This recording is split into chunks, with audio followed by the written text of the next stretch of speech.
Здравейте, аз съм Маргарита Петкова от марката за чиста храна и за тези от вас, които имат интерес как да отгледат ягоди и малини в домашни условия с биологични продукти, могат да останат и да изгледат това видео. През изминалата година, отвън в градината, ние използвахме два продукта при ягода.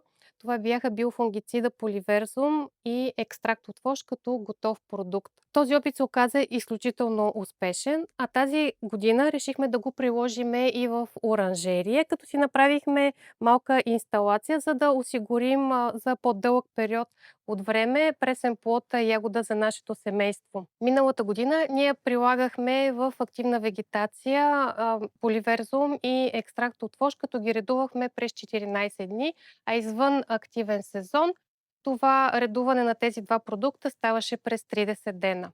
Но искам да обърна внимание за най-важния момент, особено при ягода и малина. Това е именно фазата цветен бутон или начало на цъфтеж, тъй като заболяването сиво гниене, което се проявява именно в пролет, като тази студена и влажна, това заболяване заразява именно в тази фаза. Когато вече ние виждаме самото гниене в начало на зрене на плода, това е прекалено късно.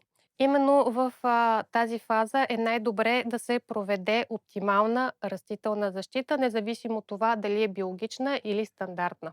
Ние избрахме именно тези два продукта, тъй като в поливерзум се съдържа питиомолигандрум, който се изхранва с спорите и мицела именно на сивото гниене, брашнестата мана и още няколко патогена при ягодоплодни култури. А екстракта от хвощ, за тези от вас, които искат, могат да си направят екстракция в домашни условия, но лично ние нямаме това време, затова предпочитаме да го използваме като готов продукт.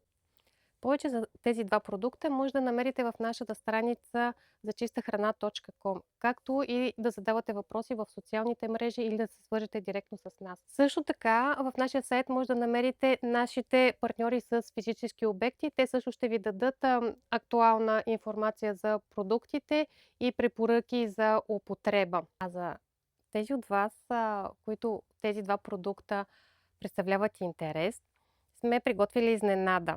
Всеки, който публикува в коментарите снимка на ягода или малина от собствената си градина, ще участва в томбола и един от вас ще получи именно тези два продукта, за да ги изтества в своята градина. Довиждане, успешно градинарстване!